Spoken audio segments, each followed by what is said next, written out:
Hey, Hello. Hey. and Hello, we're everybody.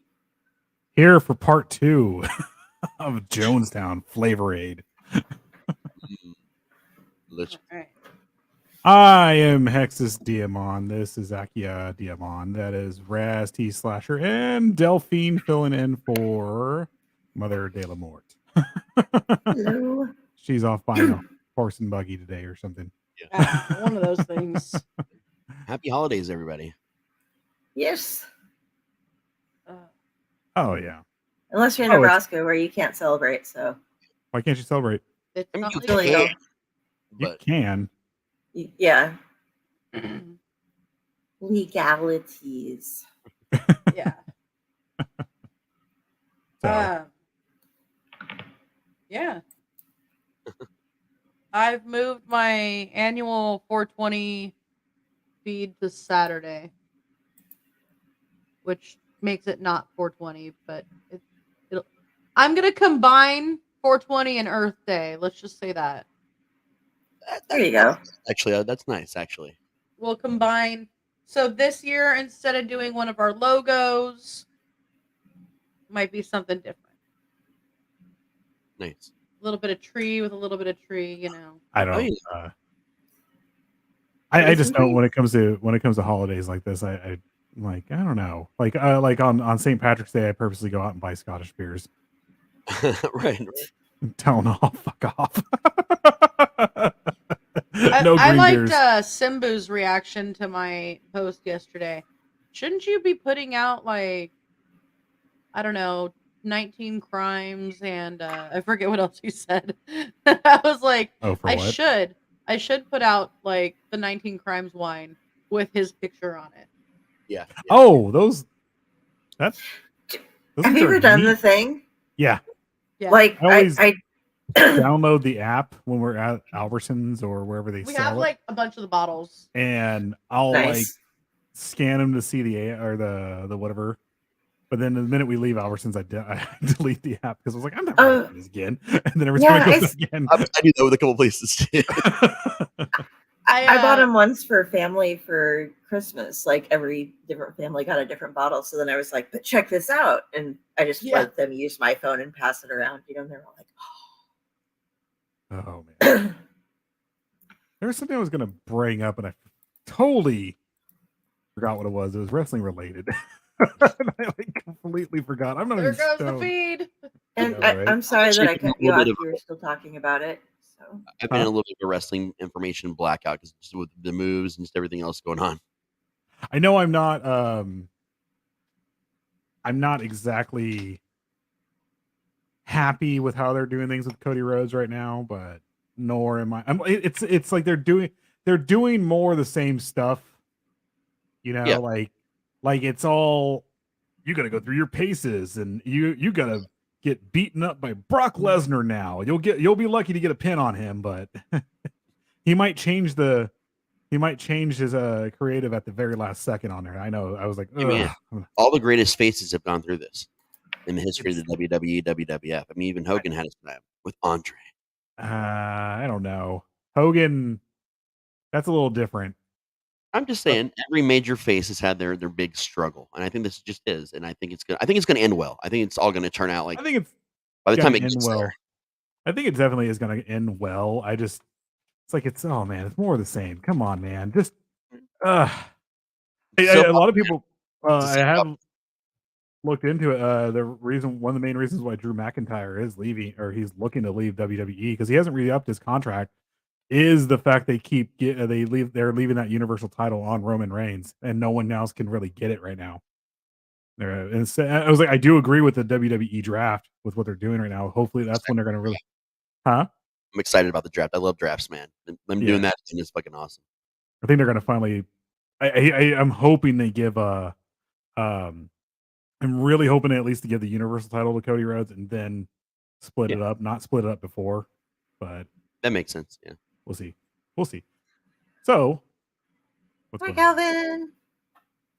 Calvin, what's up? So, just to let everyone know that this is the podcast, the audio side of things, and we will get the comments when you guys pay us, like always. I'm thinking. I meant to put that in the the private chat, but The yeah. one right below RBR. There's like 1,000 of them. Are we on? No, we should be on. So Hey, Dad, everybody. to answer your question. I'd say it in stereo, but like that's just. To answer That's your question, awesome. it's the one right below Roots Bleed Red. Okay. Thank you. You're welcome. And guys, if you didn't know, You do You know. can see us in all of these places. right below Roots Bleed Red. just thought you all should know. You know, we got Roots Bleed Red on YouTube, the PBDC Collective Inc. on YouTube, the PBDC Collective on Twitch, Roots Bleed Red on Facebook, the PBDC Collective twice on Facebook, and Channel 9, which is a mildly hidden one, but it's not all that hidden. Have fun trying to find it, though. We are in no way affiliated with Hydra. Nope. I should say that. Hey, oh, Hydra. So, I guess we should get So started. Shield. Shield. I'm reading Ultimate Universe. Sorry. This show brought to you by Flavor Aid. So I'll this goes with cults, I guess. So I will tell the story. I have protested against Westboro Baptist Church about 3 or 4 times, and to be fair, 2 of them was in one day in just 2 different locations. Okay. Oh, 4 times, but yeah. So one of them was they came to my town in Tennessee and they were protesting the funeral of a soldier. And the family put out word that they heard they were coming. Because one of the things that Westboro does, and we could talk about them too. One of the things that Westboro does is they get all the right licensing to do it. They go through all the legal channels, and even though people don't want to grant them, they can't grant them based on the fact that they don't like them. So they're granted. So what they do is they try to get people to hit them so that they can sue them, because a lot of them within there are lawyers. And so instead of protesting signs or whatever, the family said to us, or said to everybody in like the call out, that they want just blank white paper, and they would like for us to surround the church and face the blank white towards Westboro. So that was the first time I got to protest against them. One of the other times was when Jeff Hanneman died.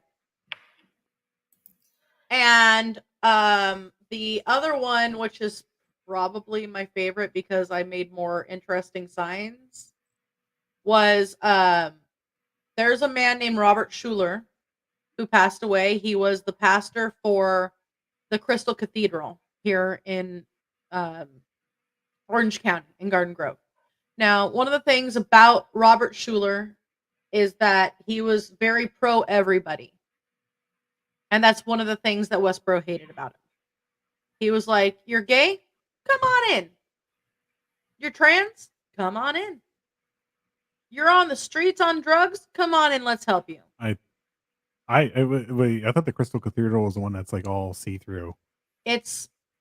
So the Crystal Cathedral itself is a basically a monument, but the Crystal Cathedral is a church.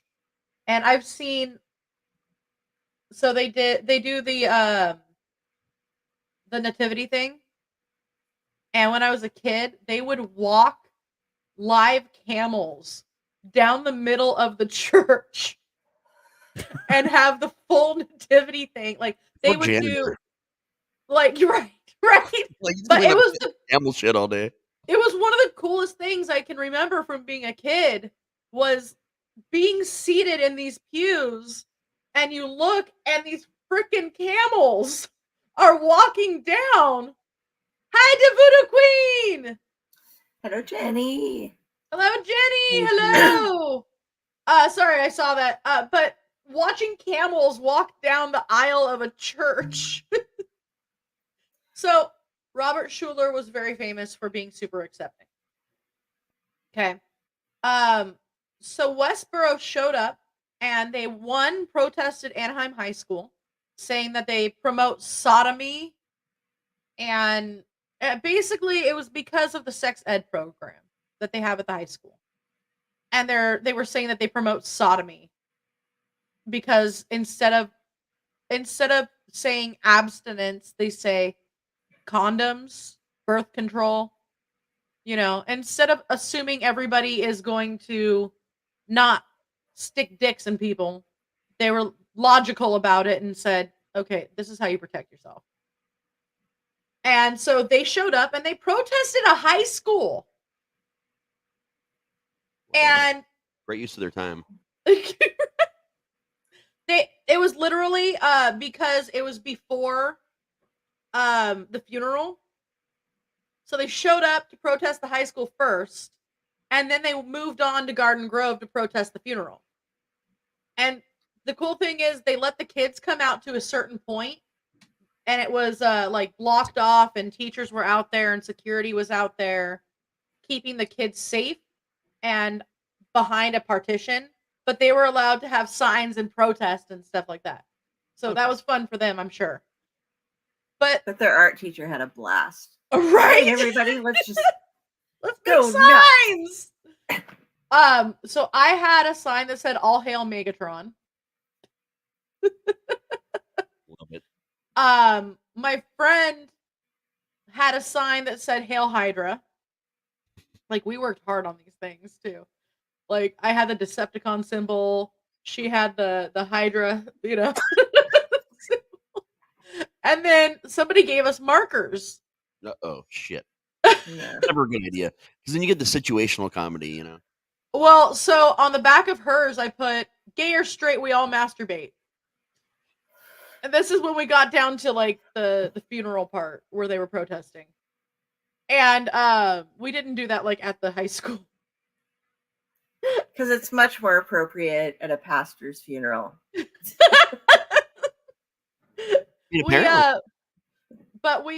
So people were like redoing the backs of their signs, and so my other one just said "Slayer hates you." That's exactly why signs got banned for a while, unless they were approved at wrestling events, because people would take in markers and they'd leave one side blank. So to this day, you cannot take in a sign that's not double-sided. Did you see? Can you peel it apart? No. Did you see what happened with Was it at a was it? Corn?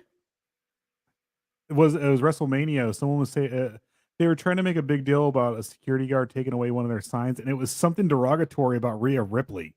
It was like it was bad. It was like, and people were like, "Oh my god, they're taking away my sign." I was like, "Look what you said right there." Yeah, they started that wouldn't even in the 90s late 80s and beginning in the 90s, because people were taking in the markers and one side would be blank, and they would write offensive messages to like people they knew. Yeah, it was almost never geared towards the wrestlers, but that's when the phrase "Hogan sucks donkey balls" became super popular, because one of those signs made it onto a live. Or what Akio just said was Goldberg eats corn the long ways. I still laugh my ass off at that. But that was not as bad as what someone put on here, and it was like, I didn't see it. It was like, dude, look, even in the Attitude Era, that what someone was saying about Rhea Ripley was like, it was like really distasteful. Well, somebody the other day posted, I don't know what all the hype is about her. I'm all, because she's a fucking badass and hot. She's a great wrestler. I mean, and she's able to go up against the dudes toe to toe, no problem. Oh, that's what I was gonna bring up, was the whole thing with the Miz. I was like thinking about it. I was like, you know what, the Miz actually really does need. He really is the face of WWE. He's done everything right. He's literally been safe the entire time. Of the WWE. He's one of the best wrestlers of all time, and almost got ran off by Crispin Wall and JBL. Yep. Like, and luckily, like the Undertaker was like, "No, dude, you can come back in the locker room." But sorry, to bring it back to the protest. One last thing, talking about cults and protesting. So Fred Durst. No. That's what I was thinking. Fred Durst. It's Tinoco in my hometown. Fred Durst. Fred Phelps. Hold on. Flintstone. Fred Hearn, owner of Hell's Dungeon. Fred Phelps. I think you were actually right. I know. I think you were actually right. So okay, You were right for once, Texas. Holy so shit. Fred Phelps was dead already at this point. Okay, and he hadn't died that much like before this, but his daughter Shirley was there. Surely you must be joking. I was about to say that. I'm not joking, and don't call me Shirley. Like, we just keep waiting for the other person to pick it up just in case. But So the best part was getting close enough to where you're not touching her, and you're not really in her personal space, and going, "Hey, baby, come on. You know you want to know what it's like." I thought you were going to say, "I'm not touching you." No. We Right. full on started hitting on her because she hates gays. Right. So we were like, "Oh, come on, just once. You know you want to. You know, nobody's this angry about it unless they have those kinds of thoughts." What's the Pringles phrase? Once you pop, you can't stop. I was for that earlier too. The other one I know is about spaghetti because spaghetti is straight Spaghetti? until you get it wet. I think so. There was another girl that was from Anonymous. She was wearing the Guy Fawkes mask and everything. Well, That was with she wouldn't me. be too anonymous if she wasn't. No, I know, but she was. They had Anonymous was hiding out there in plain sight. But yeah, a lot of Anonymous was out there, and they were super cool, by the way. But she was doing it with me, and she was saying even worse stuff. Like, we were just basically tag teaming saying this, and she'd turn around and be like, "You guys are disgusting," and we're like, "We'll show you how we could be disgusting." Like, we just No, kept not with that one. I'm fucking sorry. with her. She Like, is so gross looking. she's disgusting. Don't get me wrong, but the fact that we knew that it bothered her, we just couldn't help it. Should just walked up to her nice shoes. So basically, touching people wasn't okay, but sexual harassment, we're good. I'm joking. They were screaming, "God hates," you know. I know the fucked up shit they say, yeah. Yeah, they were screaming all these horrible things. So why not walk up to her and be like, "Nobody's this angry about this unless they have tendencies that they're trying to hide." Yep. Like, why do you hate us? Is it because you want to be us? I just totally threw my light right off the desk. It's cool. It's cool. Now it just looks like you're in an even creepier dungeon. When I was digging around for it, I turned off because I finally realized you guys probably hear all these plastic bags. I didn't hear it. Oh, okay. The only thing I hear is your angry Filipino typing, like my Filipino ex-boss. I stopped it earlier because I was like, and I'm like, it sounds like the old hard copy. You remember the old hard copy ball that would come out and then go away in the commercials or whatever it was? So I know we aren't exactly promoting these, but this is a Focusrite Scarlett Studio setup microphone. Nice. And it picks up every single thing that I do, apparently. So if you guys are looking, hear it, honestly. But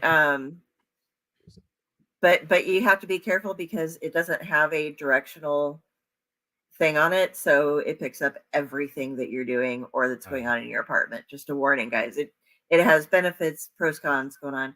But this is my neighbors. Happy 420. Go get skunked. Yay! Well, speaking of all of that for that.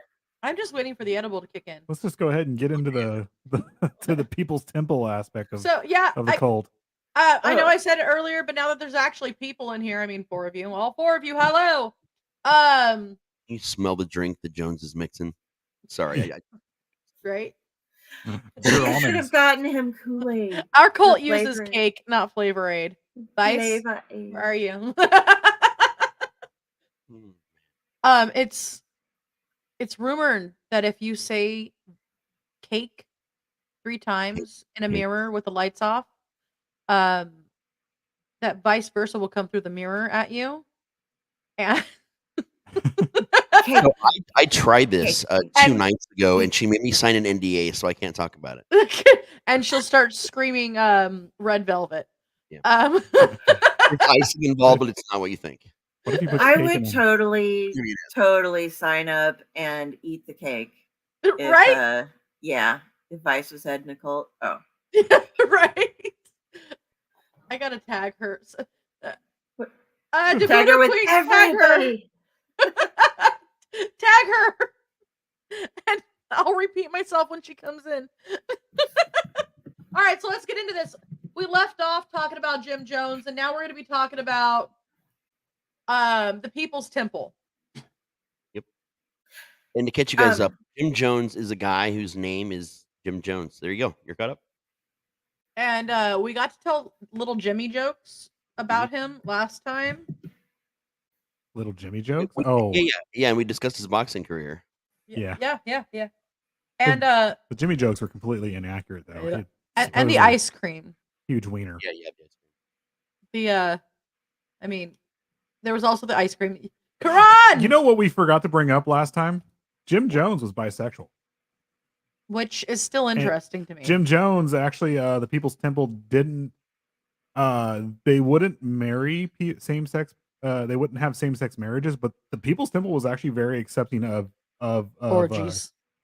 The People's Temple was very accepting of gay people and stuff like that. They would actually let a lot of them come in the early days. There was actually one story of one of the guys actually coming in later on when they moved on to Eureka. Raising. And he really actually, Jim Jones actually said this to the guy when he was actually first meeting him. He's saying whatever. He's all, we do this, this, and this. And if you need me to, I'll fuck you in the ass. And the guy's like, no, I'm good. Are you sure? Oh, it won't tag. How sad. But yeah. Oh, that's in Twitch. Okay, so, hold on. I'm gonna angry tag people in Twitch. Go ahead and get the notes up here and get into this. I have the notes, but I'm tagging Vice. Boom, baby. Hear it. Order me some McDonald's. And tell Karan to get in here. Okay, you tag. I wasn't. Okay. I went off. So, yeah, we're gonna start. What? Oh, you were talking about he was very accepting. Yes, he was. That was one of those things where it was like, what a bunch of racists! Everybody is welcome here. Come on, we'll take everyone. We'll take everyone. Yeah, basically, it was like, what a bunch of racists! What a bunch of bigots! Like, fuck all these people. Join me. Yeah. And it was a redeeming quality that Jim Jones had. Well, it's even coming down to it was a manipulation ploy. Yeah, but early on, I don't know. I mean, it was, and it was. I mean, he was very much narcissistic from the start, narcissist from the start. But it's one of those things that if he would have never left to Brazil, Brazil first. He went to Brazil first, and then Guyana. That's what the whole Guyana thing started because he took off to Brazil. Huh?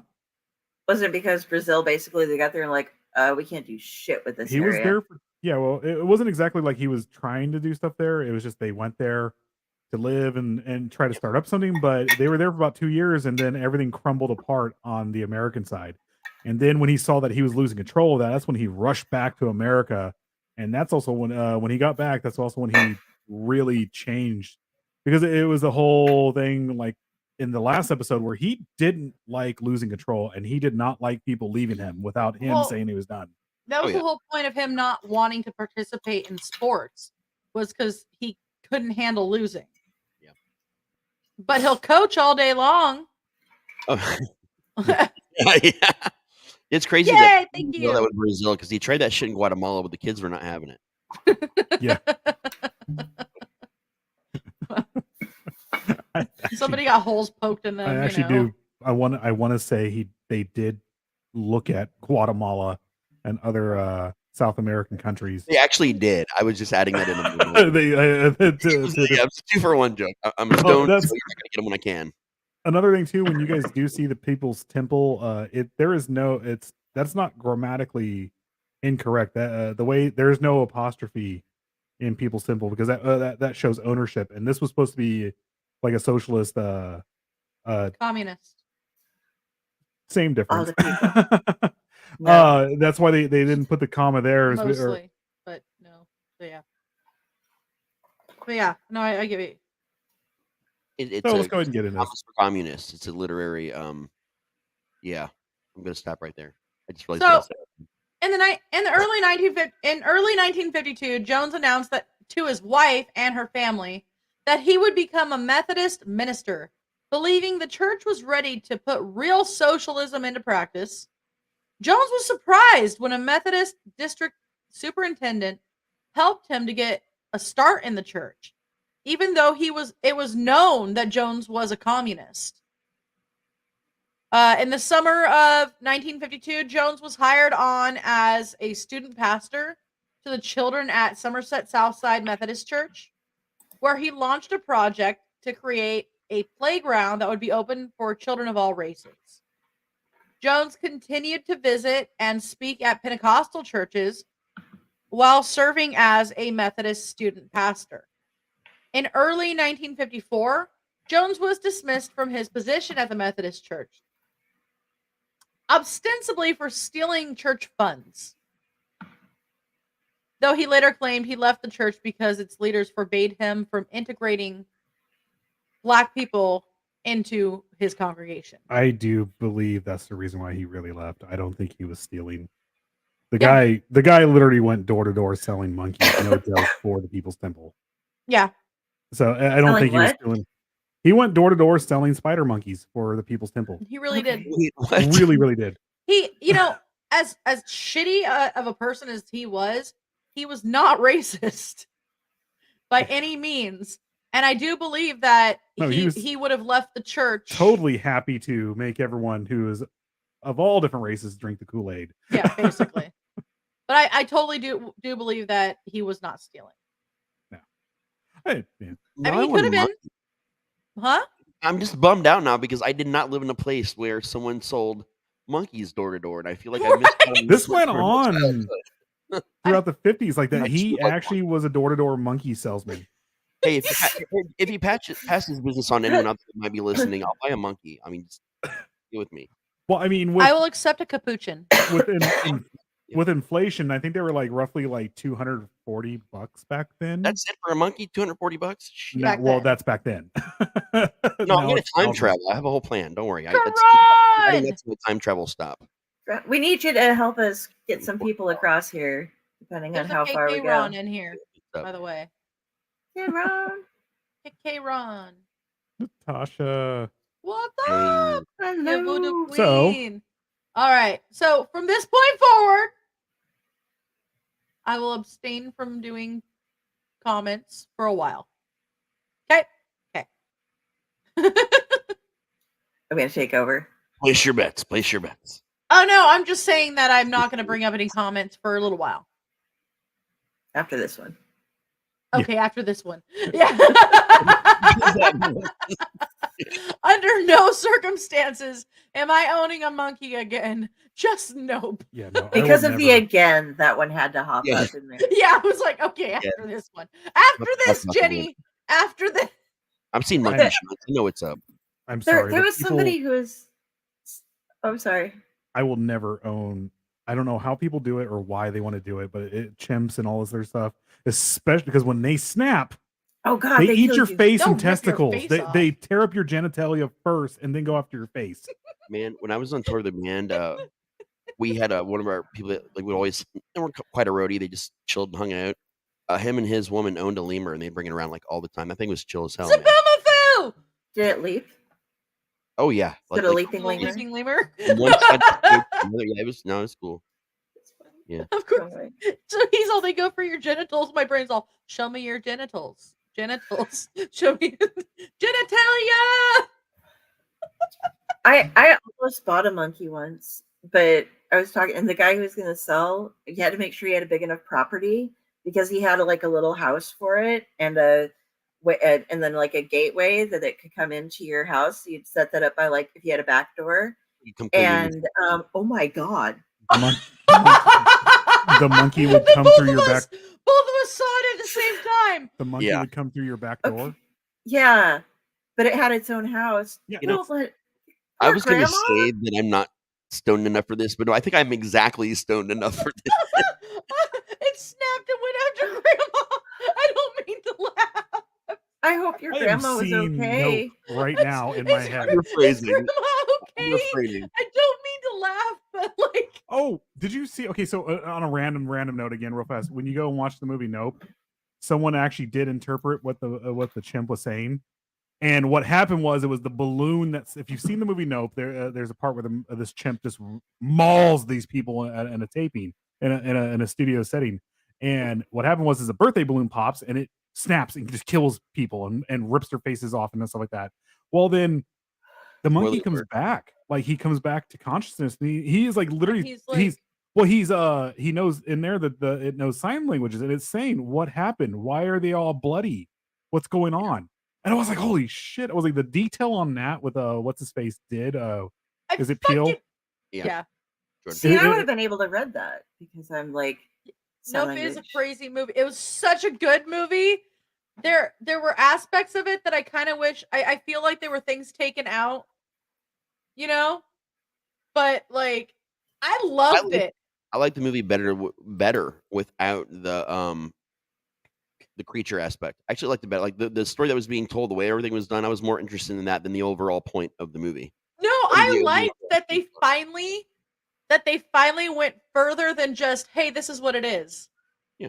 They just went because a lot of times in that kind of without spoiling too much, I haven't like seen it. a lot of times in that style of movie, they go, this is the bad guy. And Yeah. then they just kind of leave it at that. And it works in those movies. You're like, oh shit, that's the bad guy. But they took it a step further and went, not only is this the bad guy, but we're going to show you more about the bad guy that you've never seen before. Well, the crazy thing is this is one of those movies too where you could actually spoil the shit out of it and actually makes it a little bit better because going in with an understanding of it, what it is. I'm not spoiling it though. Going in with what the understanding of what it is, you actually know more about it. You're like, cool, this is actually neat to watch now because it makes a lot more sense opposed to it. But the crazy thing with the movie is when you do get to the end of it, you're like, oh, I get it. Yep. It's not one of those things that's out there, you know.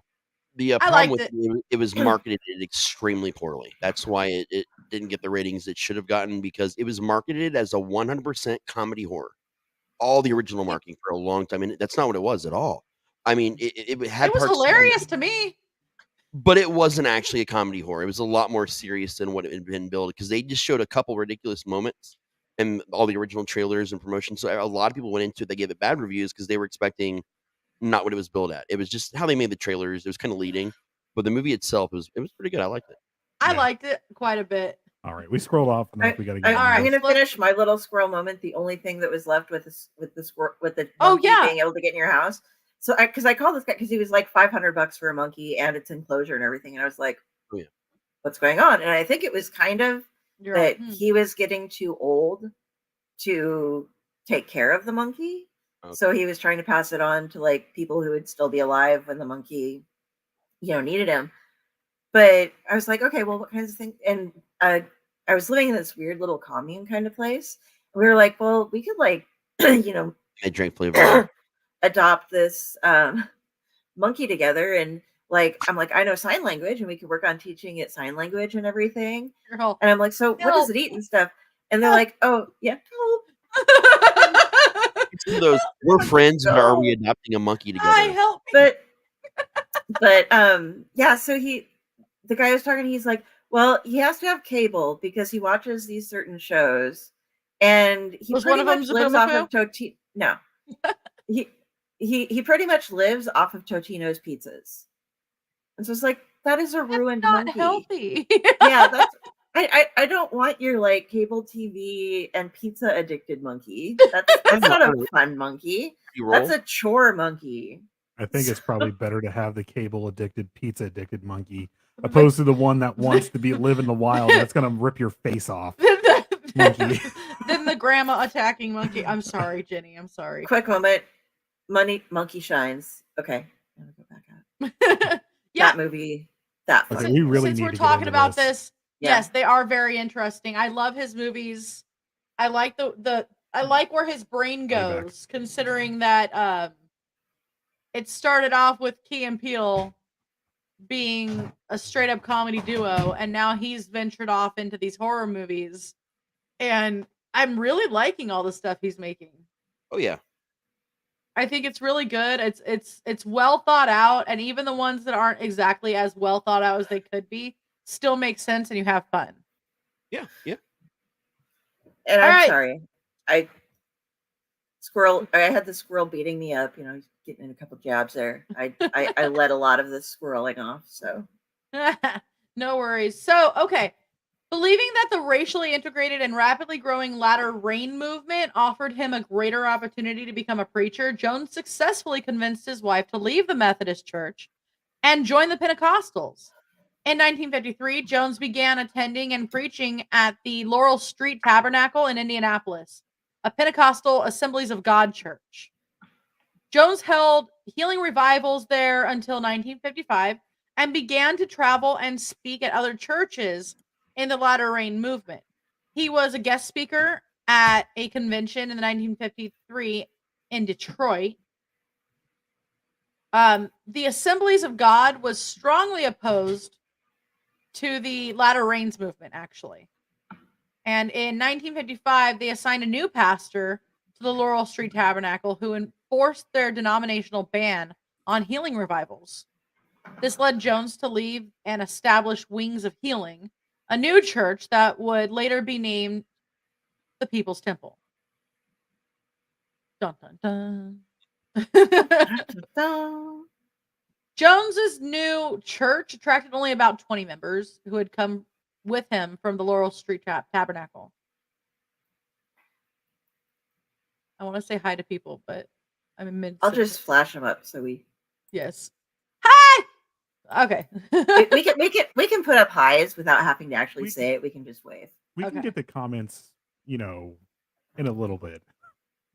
So I can't help it. I can't help it when I see people come in.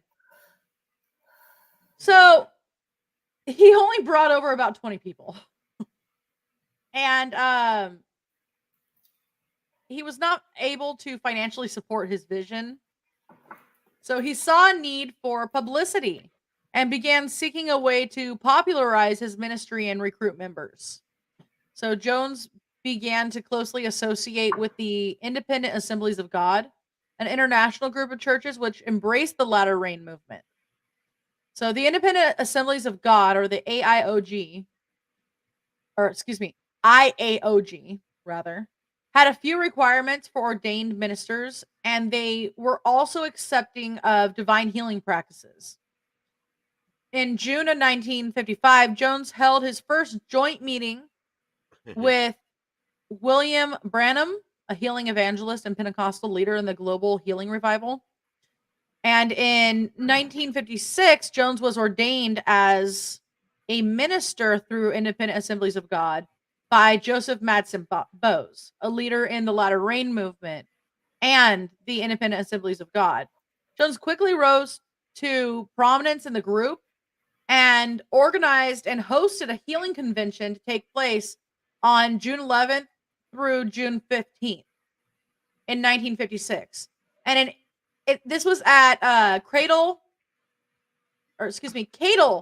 Tabernacle in Indianapolis. And so needing a well-known figure to draw crowds, he arranged to share the pulpit again with Branham, who again was the person who brought him into this movement. And he's a healing evangelist and a Pentecostal leader for the healing revivals. So these are the kind of people that, like, at least William Branham and Joseph Madsen Bowes are the kind of people that you would see like in the tents, and doing the be healed type stuff. Yeah. Oh my goodness, he's walking. That kind of stuff, Healed. Be healed. I mean, I'm not gonna lie. I sort of want to go to one of them just to check them out, to see it. I think Fletch covers that pretty nicely. My mother's old boss, who is like the chief medical officer at or medical director at a place where she works, so like super high education, everything. His small town, the church that he attended when he was a kid, they had snake handlers. And when he would go back to visit home, he was like, he'd go back to church and they were like doing the whole snake thing. So it was like, it's really interesting to watch. It really is. I did it. Okay, so I took classes on religion anthropology. It was religion, witchcraft, and all that stuff for anthropology. And one of the things that we learned about was the snake handler churches. Those are we watched these videos, like tons of different videos of various ones. It's crazy. I mean, I'm not look, if you guys believe in this, I am not talking crap by any means. I want to go. I want to go check it out. Like, I want to watch this shit in real life. The snake handler churches tend to be a little not nice to people. Yeah, I know. Like, they're also crazy as fuck. I will say that. I'm sorry. No, when your whole life is literally handling snakes and stuff like that and speaking in tongues, it's like you're possibly schizophrenic here. Well, to be fair, there are various denominations that believe in speaking in tongues and stuff like that as well. But the snake handling ones are their own. Their own. Technically, we all speak. By the way, I've all said hi to each other back and forth in case you can't see each other saying hi. Hello, each other. Hi, everybody. And sorry, I went up on snake handling. No, you're totally fine. And because it goes in with it, the Voodoo Queen says, "Watch out! If you're naughty, they're allowed to whoop your butt in front of the whole church." And what? In those revival churches and the snake handling churches and stuff like that, they're very, very hands-on. God, I would fuck so many people up there. I would literally break their faces if they try to touch me. Well, one of the things that they're like, oh, hey, go ahead. God can heal you, right? I mean, I'm sorry that you're laying on the ground bloody because you tried to spank me. One of the things I thought was interesting when I was learning about the snake handling thing was basically that they believe that if the snake bites you, because they're venomous snakes a lot of times. Jesus if the will snake save bites you. you, no, it's not even that. It's that it's retribution for something that you did. If you die from it, that's why. Yep. But if they bite you and you survive, well, you've been absolved. Yeah. So I thought that was very interesting. Like, I thought that was totally interesting, and I'm like, look, I just want to go be a fly on the wall. I really do. Just once. There's so many things I'd love to experience that, like, I probably wouldn't be allowed in. You know? Yeah.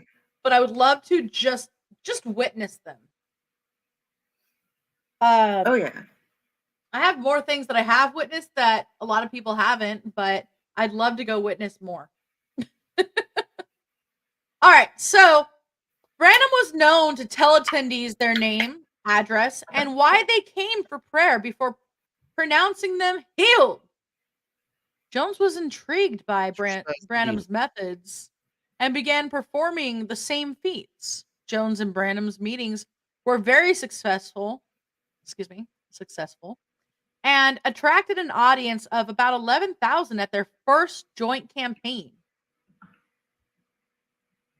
At the convention, Branham issued a prophetic endorsement of Jones and his ministry, saying that God used the convention to send forth a new great ministry. I don't think that was God. Well, and a lot of times what they did was San Diego Comic-Con. I was gonna say Pomona BotCon, but you know, that works too. How many people did you say showed up in their joint thing? 11,000. I thought that for that time, with advertising and like right now, that's nothing. But to get that many people to show up and into a place, first event, that's ridiculous. Too. Yeah. So many attendees believe that Jones's performance indicated that he possessed a supernatural gift. And coupled with Branham's endorsement, it led to rapid growth of People's Temple. Jones was particularly effective at recruitment among the African American attendees at the conventions. According to a newspaper report, regular attendance at People's Temple swelled to 1,000 thanks to the publicity. Branham provided to Jones and the People's Temple. Following the convention, Jones renamed his church the People's Temple Christian Church Full Gospel to associate it with Full Gospel Pentecostalism. The name was later shortened back over to People's Temple. Jones participated in a series of multi-state revival campaigns with Branham. In the second half of the 50s, they toured. Like they did like a revival tour. Right. Yeah, it was straight up. It was weird. He was on tour, yo. He went on tour. They became a cover band. The first song they ever learned how to play actually on tour was Mr. Jones and Me. I'm trying not to sing that song. So Oprah, a healing for you, and you're healed, and you're healed, and you're healed. Have you guys seen the Elvis movie? Yeah. Okay, one of the things that I like that they did, and it's true, one of the things he was inspired by was having gone to some of those revivals. Not Jim Jones's revivals, but that'd be a shame. But like the revival tents, you know? And he was inspired because he was not living in what would be considered the best part of town. And he was inspired by the music around him from the African American community that he was living amongst. Mm-hmm. And he also, a revival had come to town. And there's actually a scene in that Elvis movie that was rad to see, was him going and just really getting into it. Oh, yeah. And it was showing how it really influenced his music. He's the entire reason why my legal middle name is Aaron, because that was his name. It was also the name of his twin that didn't make it. And my family hugely obsessed with Elvis. I did a little bit of time as an Elvis impersonator, actually, once upon a time. I still need pictures of this. I don't believe in Elvis. Elvis believes in you. I've told y'all my conspiracy theory. I don't believe in Elvis. I'm sorry. You said that, and so somebody who no longer works with me, one day, standing next to me, looked at me and said, "I don't believe in gay people." And what does that have to do with Elvis? I just busted up laughing. What the? Because I was all, well, they believe in you. I don't believe in oxygen. My response was, they believe in you. I don't believe in pants. Well, they believe in you. How do you know? There's a reason you only see this picture. There's a reason you only see him here. You get disturbed this week. Yay! Woo! All right. Nicktoons. My Ren and Stimpy. I saw the Ren and Stimpy. I'm not going to show off what I'm wearing because I have no bra on. So boobs. It's Aki's wearing boobs. Yeah, I'm wearing boobs right now. That's about it. It's a spring. I guess if I stand up, we might get more viewers. I don't know. But then we'll get kicked off Facebook too. Yeah. So one of the things that like Jim Jones was actually really, really good at these revivals and stuff like that, it was sending people in beforehand, and when he was going around meeting people and stuff, he would actually listen to them for their ailments and stuff like that. He would. He also started really looking at the faith healing side of things, and no joke, they would actually just do the whole chicken gizzard thing too, where they would actually act like they're ripping that out of people, the cancers and stuff like that. They would actually to some of their plants and stuff like that. They would actually have them eat chicken intestines and stuff like that. Way, when they would actually say, "Oh my god," when he was healing them, it was obviously a plant. It wasn't some random person. They would start throwing it up and like act like they're being healed and everything like that. Like, I'd throw it up too. But it was crazy because when you look at what he salmonella. What he wanted to do with the People's Temple, and like I said, he was good in certain things, but then you go and see this, it was pretty fucking terrible. Oh, yeah. One of my personal heroes, Andy Kaufman, went through something very similar in his life. He got diagnosed with cancer, and it was a healer like this, and it was like a line of people, and he got up and he saw how the whole thing was done. and realized that's when he pretty much realized that he was going to die. He was done. Did you see how how Jim Carrey acted with Jerry the King Lawler? Yeah. Oh my god, dude! I did not. I was like, I saw Man on the Moon, and I originally thought that like Jerry the King Lawler and him worked well together. And like the first minute that Jerry the King Lawler went on there or the set, Jim Carrey got weird with him, started acting like an ass to him. There was a reason. It was on purpose. It was on purpose, but Jerry the King Lawler was even saying, he's like, I didn't know this, you know, and it really hurt their relationship, like how they did things. And then like when because he did say something to him or something like that, and like Jim Carrey had to go and have the director go and explain to him, and like it's like Jerry the King Lawler was practically best friends with Andy Kaufman. But you should try to get along with them, you know. Yeah, I do agree with you there. Yeah, if that's a once a year movie for me at least. Yeah. As far as the way that they were figuring out what was with everybody, if anybody's interested in it, there's a movie called Red Lights that's about psychics doing the same thing instead of healing. The got fishing? Sigourney Weaver, Robert De Niro, Cillian Murphy, Elizabeth Olsen, Toby Jones. It's fabulous. I like Cillian Murphy. My mom thinks he's terrifying because she couldn't remember that he played the Scarecrow. And then when I pointed that out, she's like, oh, yeah, that's why he's creepy. Okay, he's fine now because I can picture him without the makeup on. Do you want to watch Peaky Blinders? I'm like, well, yeah. I love Peaky Blinders. There's a really cool documentary about how Jonathan Edwards does his whole thing, or did the whole crossing over with John Edwards. Yeah. I think it was called South Park, the documentary.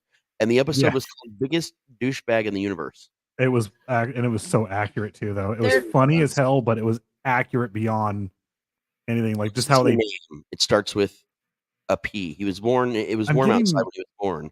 I'm getting a feeling. I'm getting a message that there was a grandfather. I'm getting a message that a grandfather got sick at some point, and then like you literally have people going, "My grandfather got hands. sick." Yeah. But he used to use his hands for things. But the way they would get very specific information was they had a crowd of people that would just be walking around and like talking to each other, but getting close to other conversations that were going on. And they'd be like, you know, like, oh, I really hope that Grandma Joe comes through and starts talking to us tonight, you know, because I really missed her since she died of an aneurysm, you know. And so that's how you get, you know, you do the branching out if you don't get a lot of specific information, but ever since I was diagnosed with this, it's just really been getting me down, and that's exactly how they do it. And Red Lights shows you it gets a little more. It's a little more modern, but same results. It's pretty sick. They just didn't text them to somebody. It's really sick when you see how all these psychics acts and stuff like that. This is one of the reasons why, like, look, I'm sorry, I'm one of these people. I don't believe in psychics in any way, shape, or form. I think the vast majority of them are just trying to swindle people. I believe that the people who have gifts are the ones that are not out there exploiting people. That's actually what I was about to say right there. Yeah, there are people. I believe there are people with gifts, and they're not exploiting people. But then you have we've dealt with psychics before. We've had 3 on our network that were all assholes. All of them were swindlers, and we all were like, get out of here. I only personally know 2 that I truly like stand behind out of the probably thousands or more that I've run across in my time. Yeah. But you have to look at this stuff. Everything here, when it comes to like listening to people or doing this or that, is it factual or is it anecdotal? Right. Well, I mean, that's how I see it. It's that whole thing, like you said, John Edwards. I feel like there's somebody in your life with the name that starts with a J. Of course. Of fucking course, there's somebody in my life with the name that starts with a J. Yeah, it's not like, hard. No. Be like, no, I don't know anybody with that name. I had a psychic, a young gal who was apparently working on getting her thing going on in Vegas, and approached me on the floor in a casino and was just like, would you like me to do a reading on you? I can do your palm and, you know, get it full going on. I'm like, honey, you just don't even want to get inside my head. Yeah, that would hurt you. So no. Oh, if you've ever seen the episode of Rick and Morty with the death crystals. Yeah, that is perfect. That perfectly describes like reading cards and all this other stuff. It's like, okay, you might be accurate for this second right here, but the next second you're going to make a choice that changes everything. Yeah. So that's what people don't understand about readings is like, this is what will happen if everything goes exactly as you're doing it now. I've told you possible consequences. Therefore, if you alter your behavior to try to avoid those possible consequences, you're probably going to avoid them. Yeah. Because it splits like, the pants. Every pant leg branches off to another direction. People like deeply believe in it. Though. Like again, this goes back into Jim Jones. Obviously, like that kind of personality, that kind of just ability to lead people. I mean, you can get people to believe almost anything, especially if you're good at reading people and you know the type of person you want to prey on to increase your early follower count sort of situation. So I looked a lot into this, and a lot of the early cults. They're just mostly based on people that are super naive, obviously. But then after they grow a little bit, then they start getting other people involved in the cult that are bigger names that have stronger personalities. There's sometimes money involved to get them to pretend that they're going along with the cult, get the traction they need to get out there further. So there's all these different levels of followers with different mindsets that you have to attract and move forward. And Scientology is a really interesting, like look into a lot of that. But like, I would love to talk about them, but I feel like if we talk about the Church of Beep Boop, we might get in trouble. Oh, I don't think we're going to get in trouble. I just find it interesting. Like on a psychological aspect, I find all of it. What Jim Jones, a lot of the cult leaders, I'm not saying, I'm not Scientology. I'm just saying it's interesting how it's structured. It's interesting to see how victimizers will victim, or how a victimizer will victimize people and stuff like that. It's one of the reasons why I'm so interested in serial killers and stuff like that.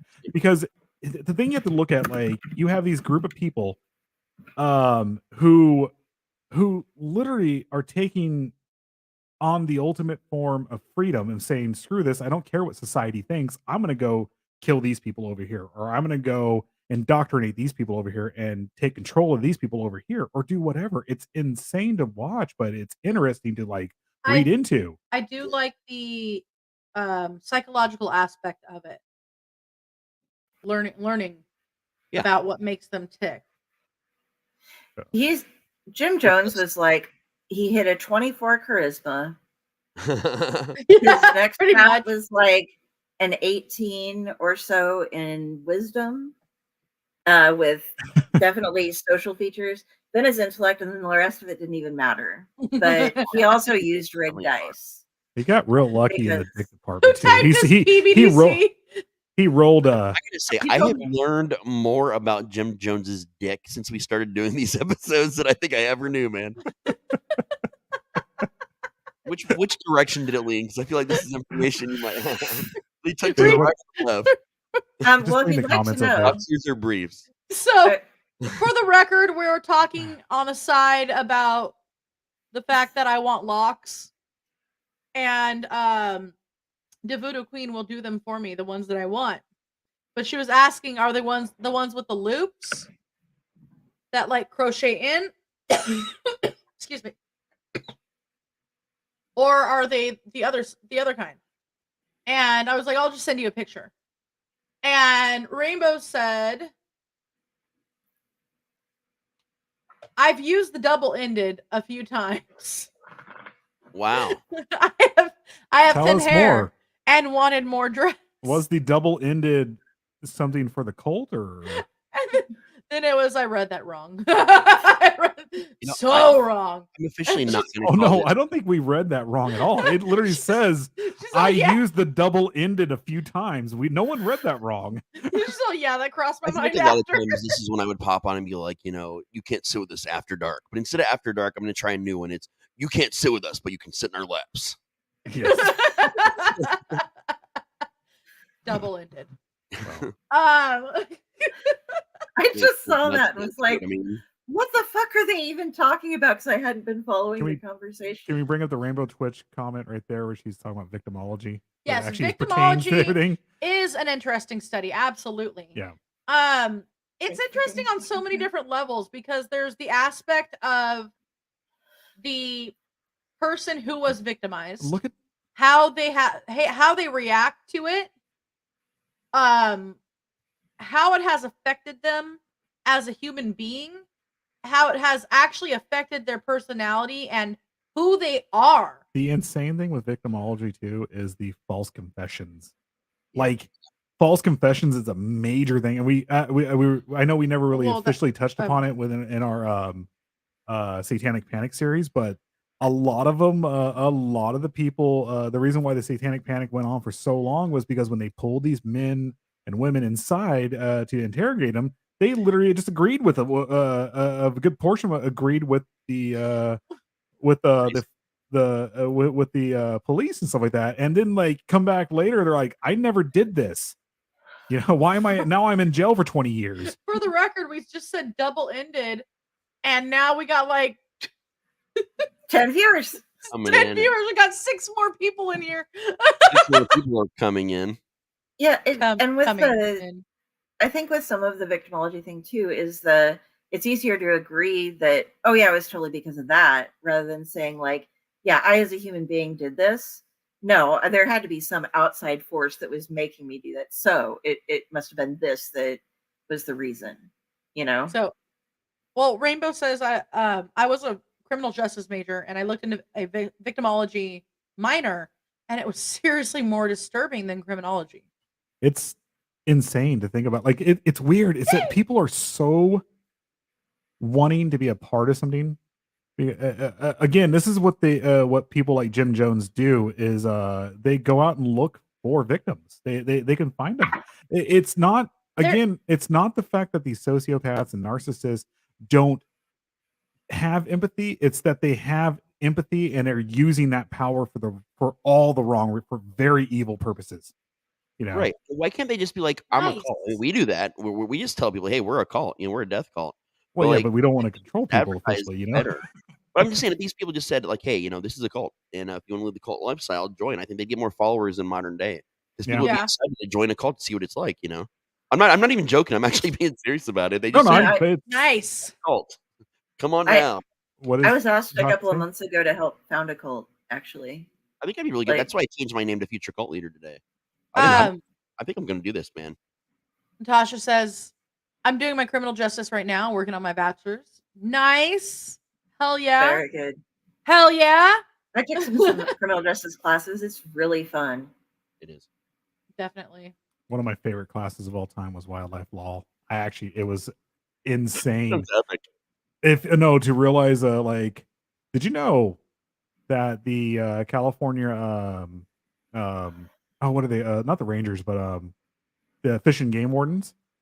California the Fish and Game Wardens can break your Fifth Amendment right. Like that is they're the only police force that do that because they have to be able to your like fishing containers and stuff like that, your coolers and stuff like that. That is considered your property. Now they need to go in that and make sure that you're not catching too many of one type of fish or whatever. But it's insane because my wildlife law teacher was telling me this. He's all, you have to use it sparingly, but he's all, yeah, we can actually break your Fifth Amendment rights and stuff like that. We actually break the Constitution a few times. To hear him say that. They do that in Nebraska too, though. I mean, it's not legal, but whenever somebody's fishing, it's just known that if you're coming up with a bucket of stuff, like they're gonna look to make sure. No, I'm not talking about a bucket. I'm talking about a closed container, like an actual, like say, like if you put a toolbox there, and even if it has a lock on it, like they I thought you were just talking about like to make sure they weren't. No, if they really wanted to, this is where California. I'm talking about California. Is California Fish and Game Wardens have that ability, and it's not right, but it's also the same thing. They're like, the guy was explaining to me one time. Like my teacher was, he's all, we also have to make sure that we're dealing with people with firearms and stuff like that. I was like, yeah, but we're in California. It's hard to get that. It's still was like, it was like, that's still their constitutional right. You guys have never had a lawsuit the entire time. He's all, not once. I was like, wow. We just legalized non-licensed concealed carry. I don't know why I love this phrase. Possum cops are completely separate. Cops are a completely separate kind of entity. They are, because he was even saying, like, he's like, when regular cops walk up to you, you know, your guard goes up and everything goes up, but when Fish and Game come up to you, it's like a relax. No one. You're not expecting a fight. You're not expecting anything bad other than them to saying Spanish hi. Inquisition. Yes. So getting back into Jonestown, I'm going to use this as a segue. Rainbow said, when you look at how many people are master manipulators, it's surprising there aren't more leaders out there. Like, and that's true. I think there are. It just people. It's done differently, and not everyone realizes that that's what they're. I think some people do it without realizing they're doing. Like they lead people, but they're basically cult leaders without realizing that's what they're doing. But there's plenty of people in small groups, and I come across people like this all the time, even online. I mean, it's people have that mentality, but like they do it in smaller numbers. They also tend to, when they start realizing they can't manipulate other people online, that's when they also back away and do exactly what Jim Jones and all these other cult leaders do, and start shunning them and shaming them and stuff like along those lines. I see it on Reddit sometimes. Like you'll see the person that comments and everybody else. They get the downvoters in there, like in a lot of weird situations, man. But it's always smaller numbers because people don't notice the smaller numbers as much. Not right off the bat, anyway. So Jones claimed to be a follower and a promoter of Branham's message during that period in the 50s, the second half of the 50s. People's Temple hosted a second International Pentecostal Convention in 1957, which was, again, headlined by Branham. Right. Through the conventions and the support of Branham and Matson Bowes, Jones secured connections throughout the Latter Rain movement. Jones adopted one of the Latter Rain's key doctrines, which he continued to promote for the rest of his life: the manifested sons of God. What the fuck? That's a whole different thing to get into. I'd never even heard of that part of it. Yeah. But we can look at it later. Oh yeah, I'm just bringing it up on the side. So. But yeah, that is a whole different. Ooh, so the manifested sons of gods, basically, it claims that they will be perfected into their glorified bodies prior to Christ's return. Their perfection will allow them to subdue the earth for Jesus. Proponents of the doctrine also claim that Christians having a divine nature become gods. And they say Christ came out into us as a seed and grows into a prophet. Oh, they're Mormons is what you're saying. And we got canceled. Oh, well. But no, I mean, there are aspects of the Mormon church that do kind of mirror what I just said. Yeah. So,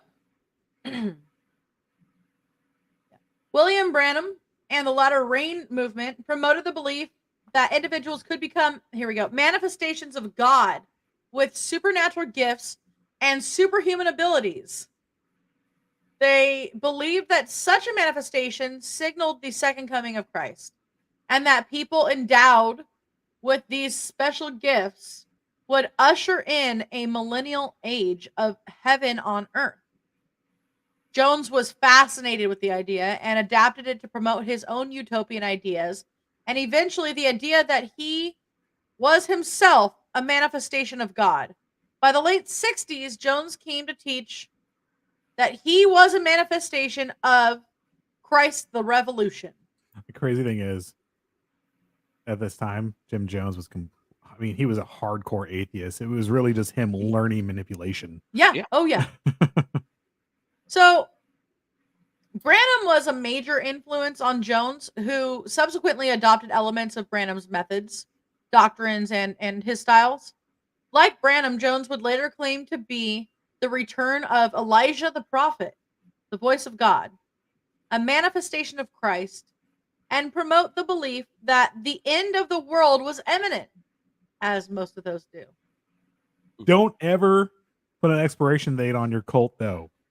Just say it's imminent. Yeah. That's all you need to say. What was the Japanese one? I can't think of their name right now. Not Asahari. I can't think of his name. But yeah. But well, they didn't put a date. They did put a date. They said that the world was going to end in 95. They were going out and killing people regardless. So they were responsible for the sarin gas attacks on the Japanese subways and stuff like that. But Jim Jones, the funny thing is the Methodist Church actually did originally put an expiration date on theirs back in the in like the 1800s. It's ironic that he was a Methodist for a while. And became a cult. Sorry. I'll go through two of these comments. In Indiana, possum cops can come in your house looking for game without a warrant. And then Natasha says, I'm a preacher's grandchild. God is a selfish God. How does that work? How does this work? Yeah, exactly. Well, I mean, if God is everything, then well, that's the thing. In the Bible, it basically states that he is selfish, but in a good way, if that makes sense. So, not jealous. God is a jealous God. Yeah. Yeah. But this idea of we're going to become God too is not part of what would be in the actual Christian religion. I've seen it argued, and I don't know how well it was argued because there's so many different versions of the Bible. True. And exact translations and stuff. I only read the unless Holly you Bible. speak fucking Aramaic or something. And you make sure that there wasn't a bit of fly poop that changed the word. Right. Wait, yeah, but that it was God was it that his saying that he was a jealous God, thou shalt worship no other gods before me, in that he was stating that other gods exist, but you should keep him up on top. So it was like him saying that is proof that there are other gods. Look, there's a lot of them out there, but I ain't your side. That's so kind of what's going on there. But yeah. There was Smitey God, and then there was like, oh, just killed my son. I guess we'll like hang out together now and be less Smitey God. And then there was Buddy Christ. Teaching us to fall out of fear. And then, Buddy Christ. For the record, guys, we don't usually get into religious debates or saying any negative things about other religions, which we're still not. When we make comments about religion, it's in reference or like in line with what we are talking about. I just figured I'd put that out there again. I'm absolutely not anti any religion. Oh yeah, no, that's not. Yeah, I was just making sure to clarify that people don't think like that any of us are talking negatively about it, which we're not. I don't believe in religions. They believe in you. I'm sure they do. They definitely believe in me and my money. Personal experience comes into play in the chat as well. Definitely. Yeah. And guys, this does not mean you guys cannot discuss on the side. But if we don't if we don't bring some of these things up, sorry. But this isn't, you guys could say anything that you want. We are very anti-censorship. Yeah, speak your mind. Speak your mind, and even if we don't agree with it, we still encourage you to speak with you. Speak your mind. What it comes from me, it doesn't bother us with religion and stuff like that. It's growing up. Like I grew up agnostic. My family all was agnostic. I've never think I've been to church maybe maybe probably at the most maybe 10 times in my entire life, and I was never even by my parents, and they never went out of their way to be like, oh, there's God and this and stuff like that. It was like, no, we're not even discussing religion. I never had a discussion of religion with my parents ever, not once. I'm the opposite. And I went to pretty much churches my entire life. So yeah, sorry, go ahead. No, it's fine. I didn't mean to. Growing up that way, and then reading stuff about Jim Jones and reading stuff about all these other religions and seeing things from the outside where I wasn't personally put into it, where I was either going to be completely indoctrinated or hate whatever religion it was when I got out of it.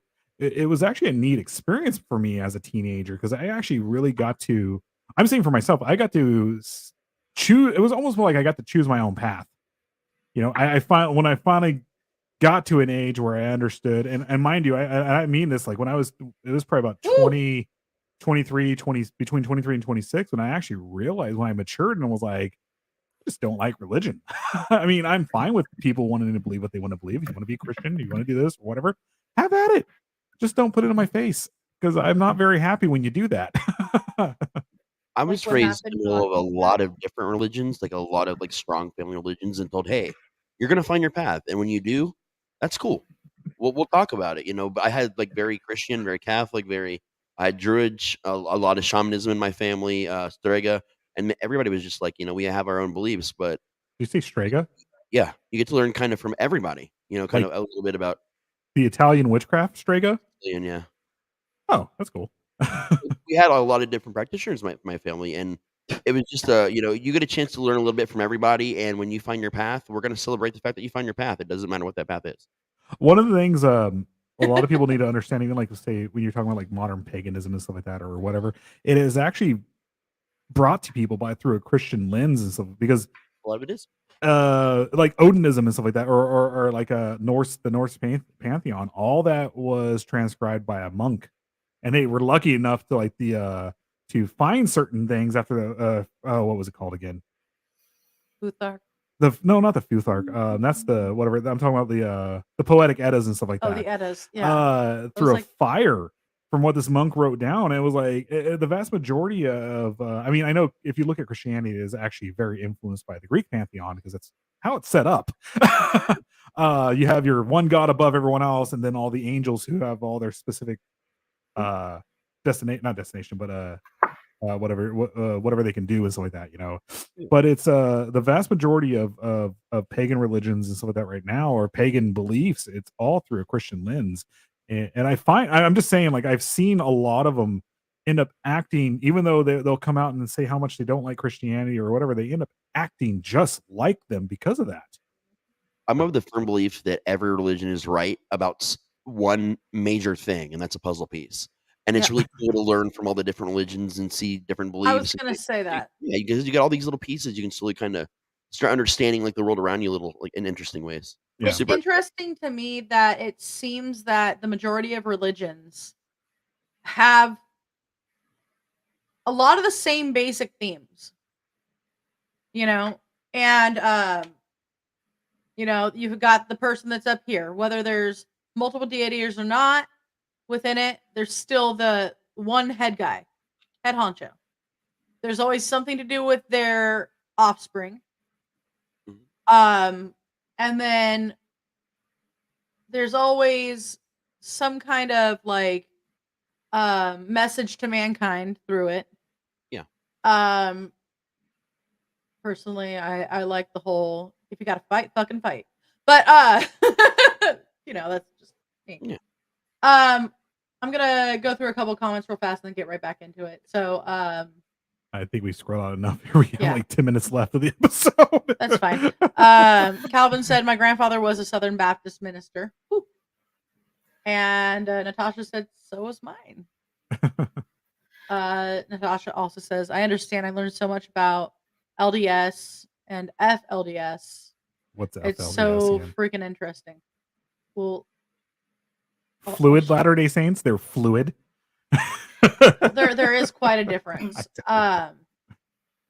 Yeah, and Jenny says, I don't force the talk of religion with my kids. I will answer questions. Cass recently asked what the crosses on Martha's wall mean. So we talked about the meaning. It was sniper hairs. We did. I'm just kidding. We did. It was them looking through their scope on their sniper rifle. I'm just kidding. I do want to point out, like, it just something I just want to throw out real quick. It's a minor plug. Jenny, I can't talk today. Jenny is always out there, like just promoting us and everyone else. And She's rad. I've been talking a lot about it, but she has a poetry book that's coming out tomorrow called State of Mind through Fake Or Publishing. Yeah, check it out. We love Jenny. Thank you. Definitely. Quick question while we're on a slight pause. My thing tonight is I love drinking with Jim Jones, and there's a reason, or I like drinking with Jim Jones. There's a reason behind that. There's a song that I have heard once on a radio station, and the chorus to it was, I like drinking with Jim Jones. He's your friend to the bitter end. The bitter and bitter end. So cyanide, if anybody out there has heard this song, I will buy us both albums if you can link me up to it or gift you books or something. Because Raz has been helping me search. It's not on Google. Like, we have been looking everywhere trying to find the song. I imagine this is one of the things that it might have been like a local group on the local radio station that I'll never find. But if you know this song, I like drinking with Jim Jones. He's your friend to the bitter end. Let me know.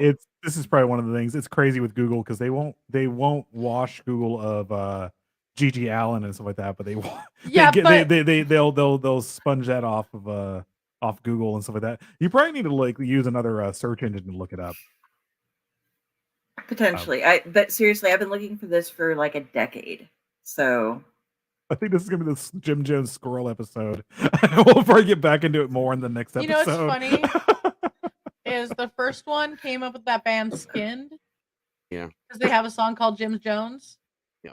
The second search came up with Wine, Beer, and Whiskey Radio Edit by Little Big Town. Okay. I also want to give you guys, if you happen to be watching and you're going to be here for the next show, check this out because there's 278, I believe, of the files just between 77 and 78. This is everything the FBI has collected and they've now released to the public. So if you want to do some homework, there you go. And yes, fundamentalist. Yeah, I saw that.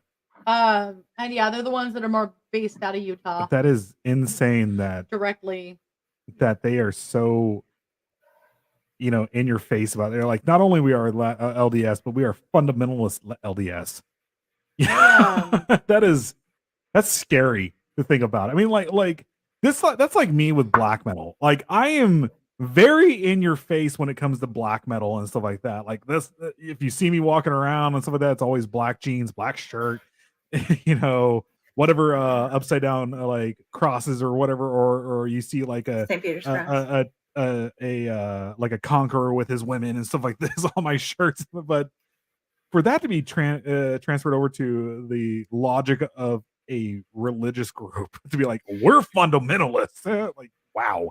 I actually really enjoy entertaining members of the LDS. I have elders that they're actually no longer allowed to come to my apartment. I've been blacklisted by LDS for the elders to come and visit. And it's not because I'm against them. It's because I sit and I chat with them. And I refuse to get baptized because I am not going to be putting their God first and doing everything. And therefore it would be disrespectful, in my opinion, for me to go to the church and perform an act that to them has meaning, but to me isn't as meaningful. But I used to entertain the elders all the time. It would be like, oh, you're in Lincoln, hang out, let's just chat. And I went through and I've read the books and stuff. But yeah, when they refuse, they won't let it. They stopped showing up at my house for other reasons. I got blacklisted from the LDS church because there's so many Mormons in my choir in high school, and they all hated their fathers, and they just saw a guy with his pants tucked into his 20-eyed docks, his pant legs, and they were like, he's gonna help me get back at my father. And then when I met their father, they really liked me.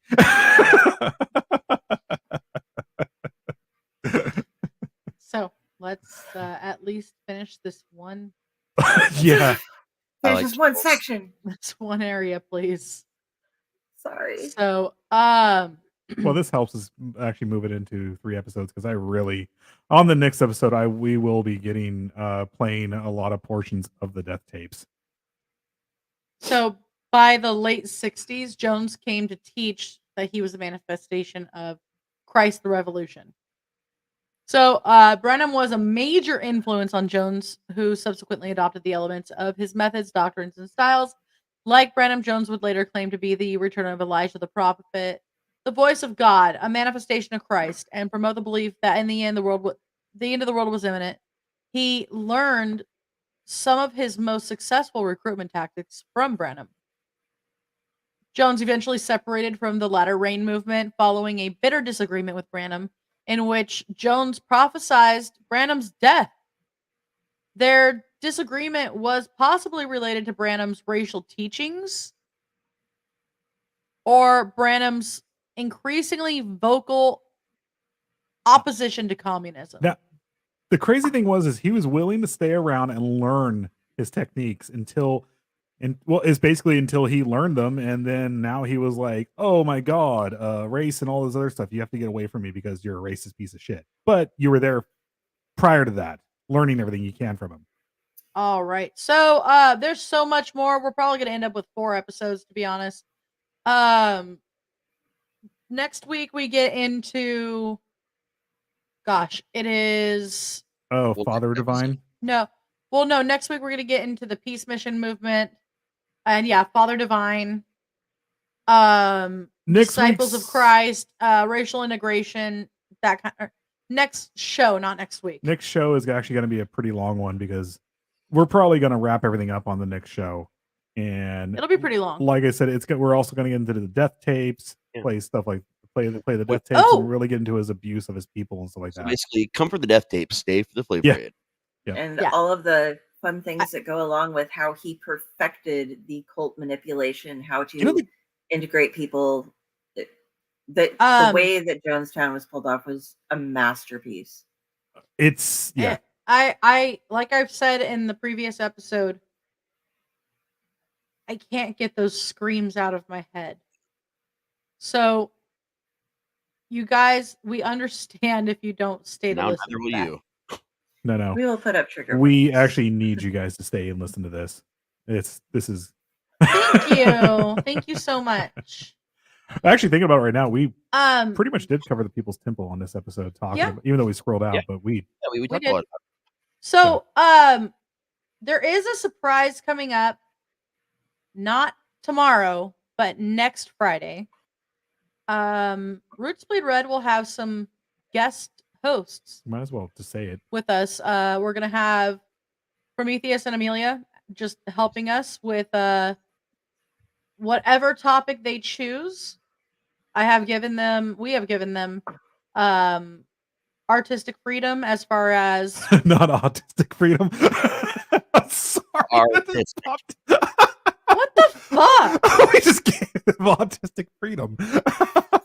You're getting armpit hair tonight, dude. You are. I wear shorts. I wear my shirt to the bed.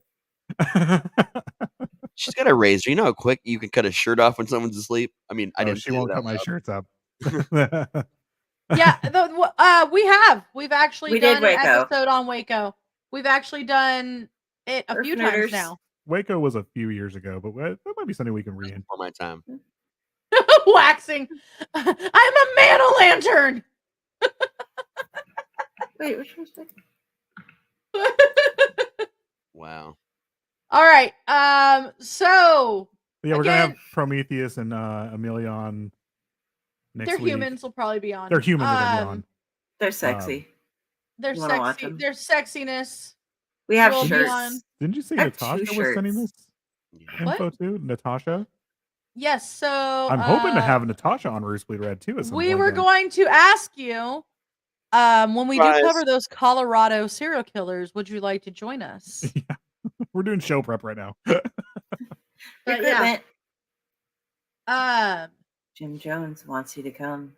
Jim Jones wants you on the show. Are we not doing phrasing anymore? Seriously. I just learned that phrase the other night on our show. Where we did not do phrasing well at all. At all. A man-o-lantern? You don't know what a man-o-lantern is? Type it into the internet. Just shave a smiley face on your just do an internet search. I want him to do it. I want him to be. No, you need the man-o-lantern internet search. Yeah, you really need a picture to understand it. I'm on this one. I'm telling you. The fact that he did it for real, the fact that he totally did it for real, made it that much better. Oh, you're talking about 40-Year-Old Virgin? Yes. Yeah.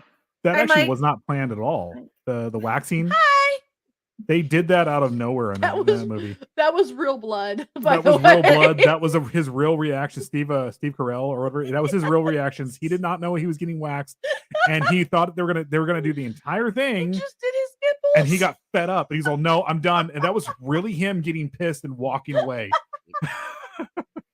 That gotta go watch that now.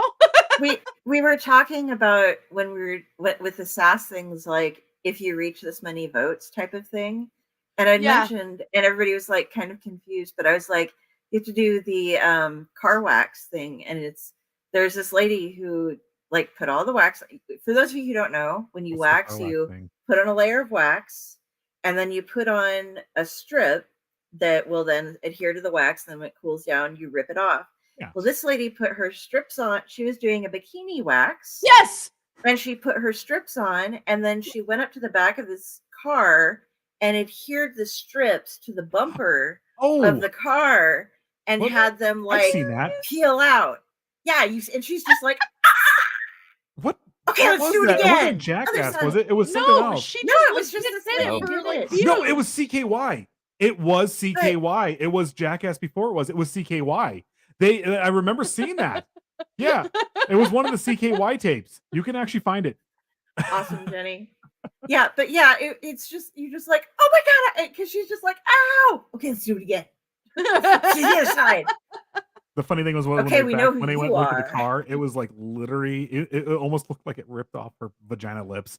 But it didn't. It was just put it in gear and go. Well, okay, I gotta admit, sometimes I love my own squirreling, even though I have a squirrel puppet. Oh, I will tell you guys my squirrel moment that made me laugh for the last hour of work when we are done. Yeah, what if your body here was so strong you didn't get drugged by the car? What are they dragging you by? My pubes are made of iron. I don't know. I'm Sicilian, so it might happen. Yeah. We call that the Ironwood Forest.